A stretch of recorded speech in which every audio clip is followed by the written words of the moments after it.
just looked at Grandma's skis. Do you know any history about those skis? Well, at the time, in the mid-30s, those were popular. That was advanced technology. And so that's the era, about 1935. And, I just kept them since then. Thought they were interesting, and certainly interesting that they belonged to her.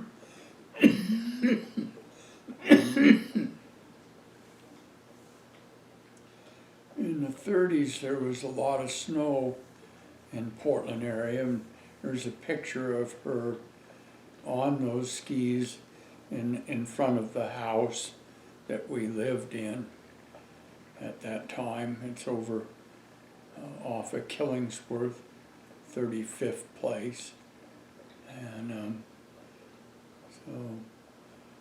but yeah, the Wright House were kind of nice to display. Tell me about the letters from John F. Kennedy. What was the history there? Well, my stepdad at the time was a powerful leader in the Union, AFL-CIO at that time. He was, I believe, president of what is called COPE. That's the political committee for organized labor.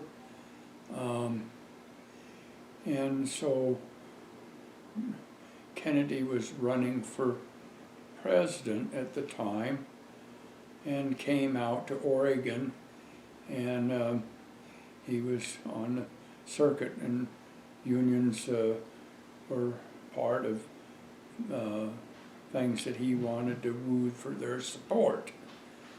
And so there was somebody that had an open house that my dad knew of, and Kennedy was at that home to talk to organized labor leaders, and I was able to go with him to that house and got to meet him. I was, don't know exactly how old I was at that time, maybe 19 or something like that. And I thought that was quite an honor. Our family was blessed at that time to know a lot of the movers and shakers in the political world. And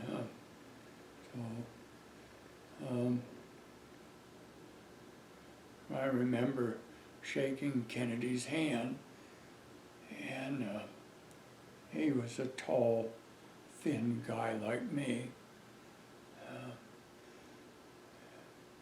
He might have been an inch taller than me, but we were pretty much the same size. At that time, I think I was probably about 6'1", not anymore. But so, yeah, it was quite an honor. Organized labor had lots of clout in that time. Working class people, large portion, belonged to unions, and so the politicians needed their support. Yeah, that must have been pretty personal then when he was assassinated. Yeah, it was.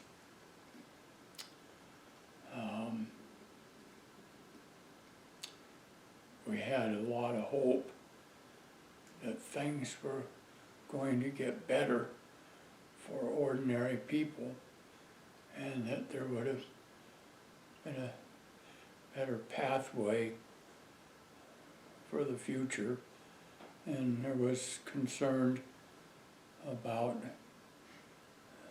wars, the escalation of arms and all that. Now we often wonder what would the world be like if those things hadn't happened. We'll never know, but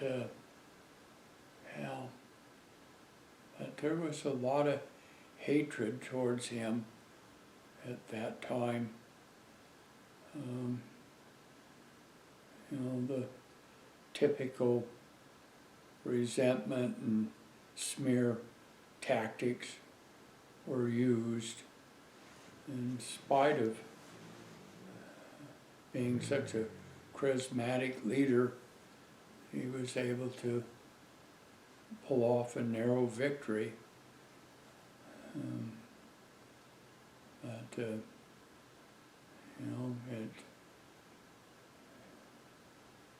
History is just really wondering at times how could these things happen, but they did. And it destroyed a lot of hope in young people when that happened.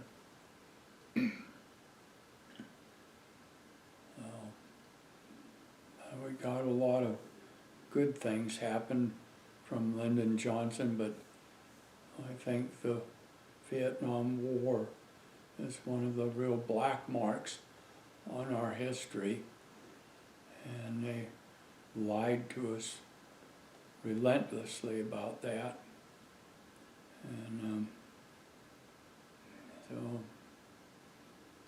those tragedies you hope never repeat themselves. Vietnam and Afghanistan, to me, seem like pretty similar predicaments. And from your perspective, living through the Vietnam era, what do you see as being the same or different? Well, they both were quagmires, and the difference is that in the Vietnam War, they had the draft, and in this time, these relentless wars are manned by volunteer armies, and the citizens are kind of removed from the devastation on people's lives. But there are similarities that at some point they'll have to broker some kind of a peace, and hopefully it'll hold. All wars are ended through negotiations of some sort. And the Vietnam War was no different. And you just think of the totalitarian, the harm, the devastation on everybody, including our soldiers and armed forces, plus all the assets that,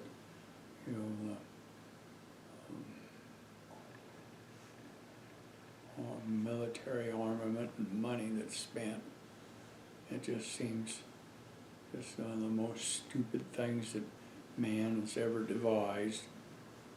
They are similar, and they're distant wars that nobody fully understands, and they're removed enough from the country that it doesn't affect most people. I think the Vietnam War divided this nation maybe more than any other thing except for perhaps the Civil War. It was devastating. To this day, there's still those that think that we should have dropped atomic bombs over there. How did you and your family feel about the space race? I think that we were excited about that mission, that we were kind of in a space race. Well, not kind of, we were in a space race with Russia. And while that had generally a great accomplishment and a peaceful thing, the ability to go to places unknown also had a military mission as well, because they had ways that they could spy on nations. They could deploy missiles from outer space or whatever. So it was more than just that mission going to the moon. But I suspect there was that argument. I'm not convinced that if they hadn't gone to the moon that money would have been appropriated to other useful purposes. The likelihood would have been not. I think the general population was quite excited about it. I remember the landing on the moon.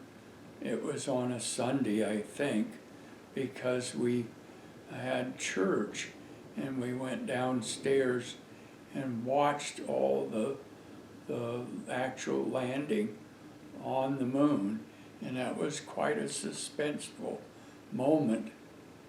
Would it work? And of course it did, but then there was some concern, could they get back to the ship and come home?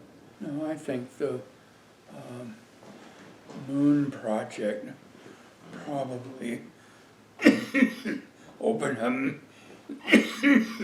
many other doors that we're benefiting from today. Technology and all that. So I think that was a good thing. I can't really remember how the sentiment was at church. I think it was generally welcomed and excited for the success of the mission by everybody. Conservative churches were well divided at that time on the Vietnam War. I think the consensus was that church people thought we should be blowing the hell out of Vietnam, and they were supportive of the war.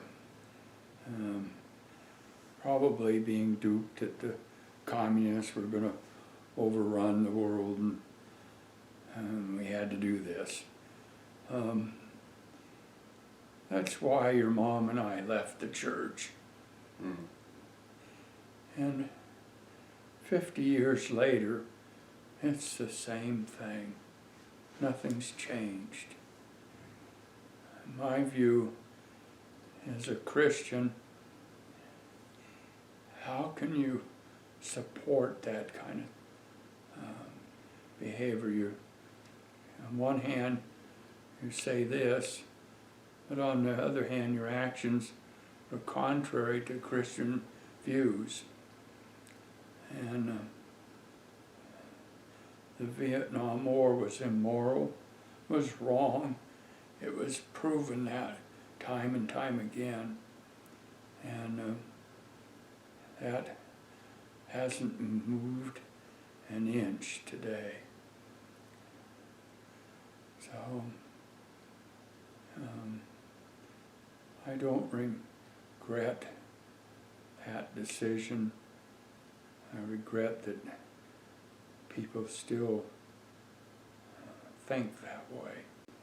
If you ask your mom that, she would say the same thing that I just got through saying. And it was hard for us. I wouldn't disagree. I think that there is a big disconnect between the teachings of Jesus and what the American Christians believe. Right. I think American Christianity is very much political and not necessarily tied to what we were taught. They've been hijacked by the right-wing conservative philosophy, and it's just flat wrong. So you also lived through the civil rights movement. I did. You know, was Portland a segregated community just like, you know, in the South, or was it more Well, liberal at that time? somewhat, and I don't know whether it was purposely made that way or it just gravitated that way. The North Portland, largely through World War II and the expansion of Vanport for the military ships, created jobs, and a lot of black people came from the South for these jobs. Remember, World War II was the tail end of the Great Depression, and probably had a lot to do with us getting out of the Depression. And just like every nationality and ethnic groups, people, they kind of like to hang out where they're comfortable. So, but there was a concerted effort by businesses and the rich and powerful to isolate blacks. It was called redlining, and they would only sell houses in a certain area. And by and large, most of the black people didn't have the resources to ever move into the Irvington district or Laurelhurst or any other well-to-do neighborhoods. So, but anyway, that area in North Portland,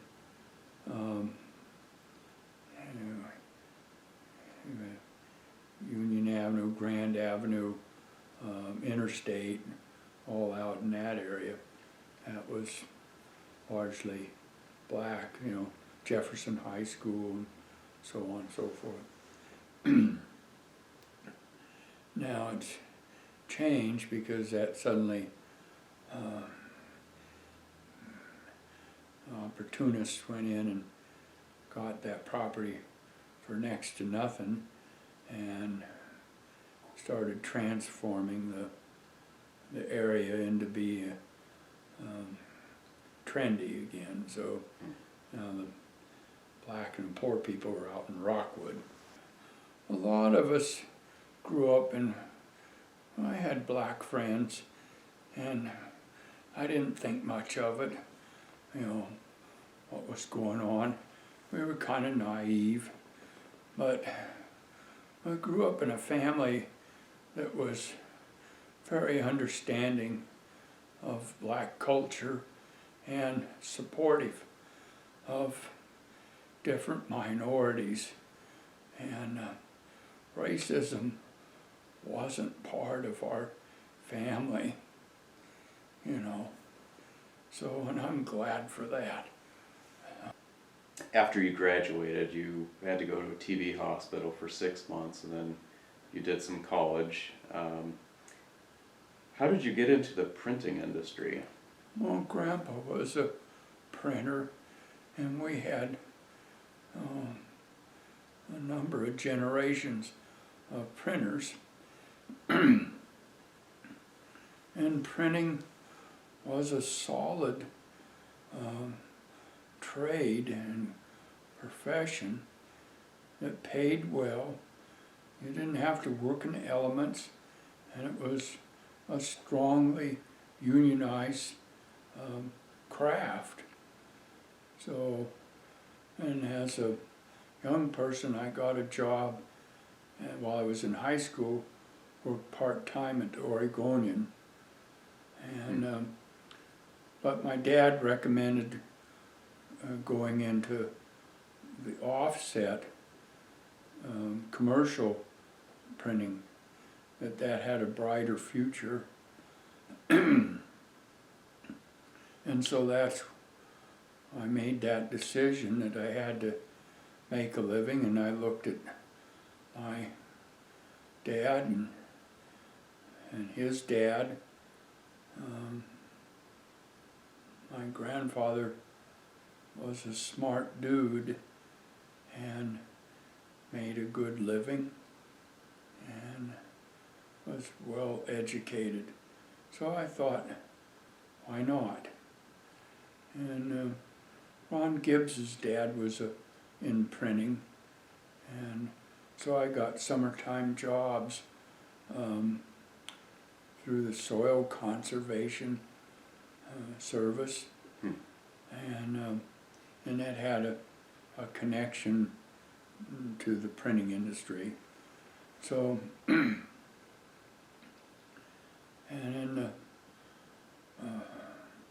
process, I took apprenticeship classes at Clark College in Vancouver. They had a full printing department.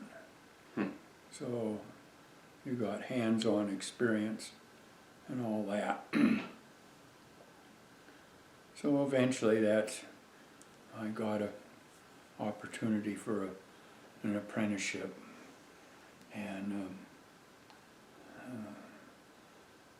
that lasted till I completed it, and I got a chance to go to Sweeney Christendim, and at that time was considered one of the premier printers in the town, and within a few years I was promoted to being the boss. So the company that I left, they weren't real happy that I left, but I felt I wasn't getting the opportunities that I wanted. And Sweeney Christendim opened the door. That sprung me to where I am now. That was a good move. I made good money. And think of it, well, it's just unheard of in today's economy. I didn't have to work unreasonable hours. I got paid well. Your mother never had to work. And the house that we bought at that time was really recognized as quite a nice home in a not very nice neighborhood at the time. And that house was 70% paid for in cash. I was 26 years old when that happened. So, yeah, it's just, in today's standards, it blows you away. My work week was 35 hours a week. Everything else was overtime. So, we developed really good friends. The work load was reasonable. You felt you were doing something that was vital, and it was quite interesting. So I never was out of work in my life. Never had to look for a job. Always got paid over the union scale.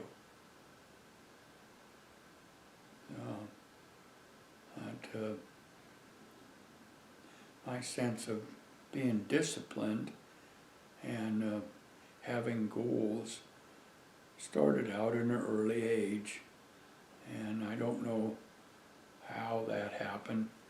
Whether it was entrenched into me by somebody, I'm sure. Wasn't smart enough to figure all that stuff out on my own. But I don't really regret that. Before I got married, there was a lot of sitting at home, a lot, and socking away my pennies